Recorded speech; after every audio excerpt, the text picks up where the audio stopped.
বুখারীর বর্ণনা, জিবরিল আলাইহিস সালাতু ওয়াস সালাম নবীজির কাছে আসলেন। আসার পরে বললেন, ইয়া রাসূলুল্লাহ, ওই যে দেখছেন আপনার কাছে একটা পাত্র হাতে নিয়ে খাদিজা তার পাত্রের ভিতরে খাবার আর পানীয় নিয়ে আসছে। ওই খাদিজাকে আপনি আল্লাহর পক্ষ থেকে আজকে সালাম জানিয়ে দিবেন এবং সালাম জানানোর সাথে সাথে আপনি তাকে সুসংবাদ দিবেন যে আল্লাহ তাআলা ওই মহিলাটার জন্য জান্নাতে সুন্দর মতির একটা মহল তৈরি করে রেখেছে, যে মহলের ভিতরে কোনো শব্দ নয়, একেবারে সাইলেন্ট থাকবে, সব দিক থেকে কোলাহল মুক্ত থাকবে। পৃথিবীতে যেমন সে আপনার জন্য সব ধরনের সাইলেন্ট, একেবারে কোলাহল মুক্ত ঘর তৈরি করেছে, ঠিক এই রকম বা এর থেকে হাজার হাজার গুণ উত্তম ঘর আল্লাহ তাআলা এই খাদিজার জন্য জান্নাতে আল্লাহ তাআলা তৈরি করে দিয়েছেন। সুবহানাল্লাহ পড়েন। এই খাদিজা রাদিয়াল্লাহু তাআলা আনহা এর আগে আরো দুইজন স্বামী ছিল। এই দুইজন স্বামী মারা গিয়েছিল।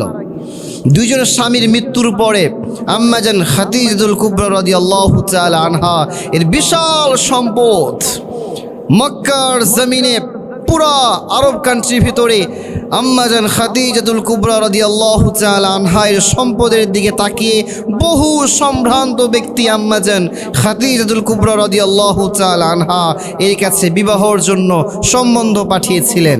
বাট আম্মাজান খাদিজাতুল কুবরা রাদিয়াল্লাহু তাআলা আনহা কারো বিবাহ সম্বন্ধটাকে অ্যাকসেপ্ট করেন নাই।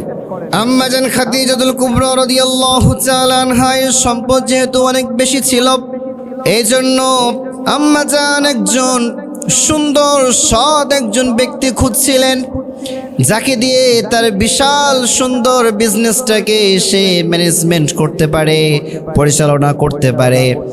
হঠাৎ করে তিনি শুনলেন মক্কার জমিনে এমন একজন ব্যক্তি আছে যাকে সবাই বলে আল আমিন, যাকে সবাই বলে বিশ্বাসী, যার কাছে সবাই আমানত রেখে যায়, যার হাতে হাত রাখলে সবাই স্বস্তির নিঃশ্বাস ফিরে পায়, যাকে সবাই চোখ বন্ধ করে বিশ্বাস করতে পারে। যখন এই সংবাদ আম্মাজান খাদিজা রাদিয়াল্লাহু তাআলা আনহা পেলেন, তখন নবীজিকে বিজনেসের জন্য চুজ করলেন। ওই সময় নবীজির বয়স ছিল 25 বছর। তো নবীজিকে ডেকে আনা হলো। নবীজিকে ডেকে আনার পরে নবীজিকে অফার করা হলো যে মুহাম্মদ বিন আবদুল্লাহ, আপনাকে আমার এই বিজনেসের জন্য চুজ করা হয়েছে। আমি আপনাকে আমার বিজনেসের এই যে বিশাল সম্পদ দেখছেন, এই সম্পদ দিয়ে আপনাকে আমি বিশাল এক বাণিজ্যিক মেলায় পাঠাতে চাই এবং বিনিময়ে আমি আপনাকে অনেক টাকা দিতে চাই। নবীজি অফারটাকে অ্যাকসেপ্ট করলেন। এইদিকে আম্মাজান খাদিজাতুল কুবরা রাদিয়াল্লাহু তাআলা আনহা নবীজির সাথে সিও দাস মায়সারাকেও পাঠিয়ে দিলেন বাণিজ্যিক মেলায় নবীজির সাথে ব্যবসার উদ্দেশ্যে। নবীজি যখন ব্যবসার উদ্দেশ্যে সিরিয়ায় রওনা দিল, নবীজির সাথে মায়সারাও রওনা দিল। নবীজি বিশাল সফরে গেল, সিরিয়ার সফর। সিরিয়া থেকে আবার যখন বিজনেস শেষ করে মক্কার উদ্দেশ্যে তিনি ফিরে আসলেন। ফিরে আসার পরে আম্মাজান খাদিজাতুল কুবরা রাদিয়াল্লাহু তাআলা আনহা তিনি লক্ষ্য করলেন অন্যান্য বার যে পরিমাণ লাভ হয় তার থেকে এইবার কয়েক গুণ বেশি লাভ হয়েছে। সুবহানাল্লাহ পড়েন। খাদিজা রাদিয়াল্লাহু তাআলা আনহু বুঝে ফেললেন যে ইনি সাধারণ কোনো মানুষ নয়, ইনি হলেন অসাধারণ একজন মানুষ। এবং তিনি যে দাস পাঠিয়েছিলেন মায়সারাকে, মায়সারাও সংবাদ দিল আর বলল, ওহে খাদিজা, এই যে মুহাম্মদকে দেখছেন, এই মুহাম্মদ কিন্তু যেন তেন কোনো মানুষ নয়। তিনি যেই জায়গায় হাত দেন সেই জায়গায় বরকত দ্বারা ভরপুর করে দেন একজন। তিনি কে? তিনি যেই জায়গায় হাত দেন সব জায়গায় বরকত দ্বারা ভরপুর হয়ে যায়। বেশ, যখন খাদিজা রাদিয়াল্লাহু তাআলা আনহা বুঝতে পারলেন যে মুহাম্মদ বিন আবদুল্লাহ তিনি সাধারণ কোনো মানুষ নয়, তিনি অসাধারণ একজন মানুষ, তিনি এটা বুঝতে পারার পরে তিনি আর দেরি করলেন না। তিনি তার দাসী নাফিসার মাধ্যমে নবীজির চাচা আবু তালেবের কাছে সরাসরি একেবারে ডিরেক্টলি বিয়ের প্রস্তাব পাঠিয়ে দিলেন। সুবহানাল্লাহ পড়েন। তাহলে এখন দেখেন এই জায়গা থেকে কি বোঝা যায়, নারীরাও বিয়ের প্রস্তাব দিতে পারবে। কলিজার টুকরা আম্মা জান, কলিজার টুকরা বোনেরা যারা আমাকে শুনবেন, আমি বলতে চাই, যদি আপনার কখনো এমন কোনো সুপাত্র পেয়ে যান যাকে মনে হয় যে আপনার জীবনে যদি সে থাকে এবং তাকে দিয়ে আপনি আপনার পুরো জীবনটাই অনায়াসে কাটিয়ে দিতে পারবেন, যাকে নিয়ে আপনি আপনার পুরো জীবনটা দিনের পথে কাটাতে পারবেন, এমন যদি কোনো যুবককে পেয়ে যান, ব্যাস আপনি যদি তাকে বিয়ের অফারও করেন, এটাও আম্মাজান খাদিজা রাদিয়াল্লাহু তাআলা আনহা এর সুন্নত হিসেবে গণ্য হয়ে যাবে। সুবহানাল্লাহ পড়েন।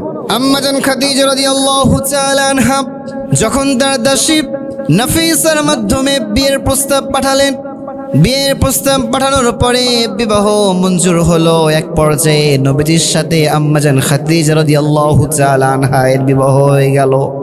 বিবাহের পরে নবীজি আর আম্মাজান খাদিজা রাদিয়াল্লাহু তাআলা আনহা এর দিন সুন্দরভাবে অতিবাহিত হতেই থাকে। এরপরে আস্তে আস্তে নবীজি একাকী প্রিয় হয়ে যায়, নির্জন প্রিয় হয়ে যান।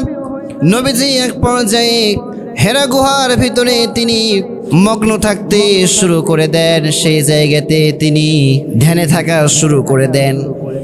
নবীজি সাল্লাল্লাহু আলাইহি ওয়াসাল্লাম নবুয়ত লাভের পূর্বে হেরা গুহার ভিতরে ধ্যানের ভিতরে থাকতেন।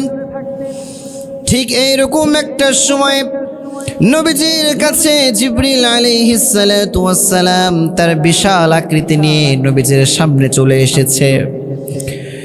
নবীজি যখন জিবরিল আলাইহিস সালাতু ওয়াস সালামকে দেখলেন, বিশাল এই আকৃতি দেখে নবীজি ভয় পেয়ে গেলেন।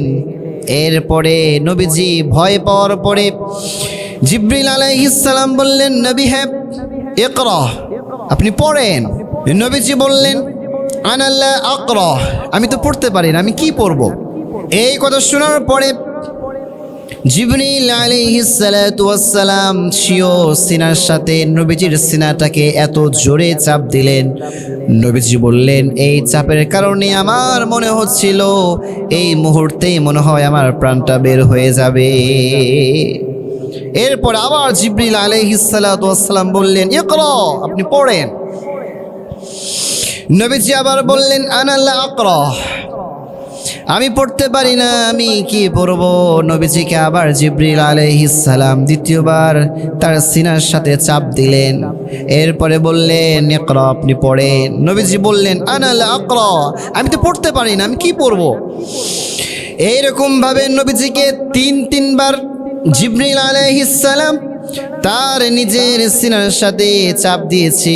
এরপরে ছেড়ে দিয়ে বললেন, ইকরা বিসমি ربك الذي خلق خلق الإنسان من علق اقرأ وربك الأكرم। এইরকম ভাবে সূরাতুল আলাকের প্রথম 5টা আয়াত এই প্রথম আল্লাহ তাআলা নবীজির উপরে নাজিল করে নবীজিকে কোরআনুল কারীমের ওহী অবতীর্ণ করা শুরু করে দিলেন। কোন সুবহানাল্লাহ। নবীজির কাছে যখন এরকম দৃশ্য আসলো, নবীজি এবার ভয় পেয়ে গেলেন। নবীজি ভয়ের কারণে বাড়ির ভিতরে গিয়ে আম্মাজান খাদিজাতুল কুবরা রাদিয়াল্লাহু তাআলা আনহাকে গিয়ে বললেন, ও আমার কলিজার টুকরা স্ত্রী, আমার প্রচণ্ড শীত লাগে, আমাকে কম্বল দাও, আমার মনে হয় আমি আর বাঁচব না, আমি মনে হয় মারা যাব, আমি মনে হয় আর বাঁচব না, আমাকে তাড়াতাড়ি কম্বল দাও, আমি মনে হয় আর বেশিক্ষণ বাঁচব না। এই কথা শোনার পরে আম্মাজান খাদিজা রাদিয়াল্লাহু তাআলা আনহা বললেন, নবী হে, আপনি কখনো এই কথা বলবেন না, কারণ আল্লাহ তাআলা আপনাকে কখনো বিপদে ফেলবে না। আপনি আত্মীয়তার সম্পর্ক সুন্দরভাবে বজায় রাখেন, আপনি অসহায় মানুষের পাশে গিয়ে দাঁড়িয়ে যান, আপনি যারা বোঝা বহন করতে পারে না তাদের বোঝাগুলো আপনি বহন করে দেন। নবী হে, আপনি ভয় পাবেন না, আপনি ভয় পাবেন না, আপনার সাথে আপনার রব আছে, আপনার রব আপনাকে ছেড়ে যাবে না। ব্যাস এক পর্যায়ে যখন নবীজি আবার স্বাভাবিক হলেন, নবীজিকে এবার আম্মাজান খাদিজা রাদিয়াল্লাহু তাআলা আনহা তার চাচাতো ভাই বৃদ্ধ এবং অন্ধ ছিলেন, কিন্তু তিনি আরবি পড়তে পারতেন, লিখতে জানতেন। তিনি ওই সময় আরবিতে ইনজিল লিখছিলেন। তিনি নবীজি সাল্লাল্লাহু আলাইহি ওয়াসাল্লাম এর সব কথা শোনার পরে তিনি নবীজিকে বললেন, এবং ওই ব্যক্তির নাম ছিল ওয়ারাকা বিন নওফল। তিনি বললেন যে আরে এই তো হচ্ছে সেই ফেরেশতা যে ফেরেশতা মূসা আলাইহিস সালামের কাছে আসতো। ইনি তো যেমন তেমন কোনো ফেরেশতা নয়, আর মুহাম্মদ তুমিও তো যেমন তেমন কোনো মানুষ নয়, তুমি হচ্ছ সর্বশেষ নবী মুহাম্মদুর রাসূলুল্লাহ সাল্লাল্লাহু আলাইহি ওয়াসাল্লাম। সুবহানাল্লাহ পড়ে।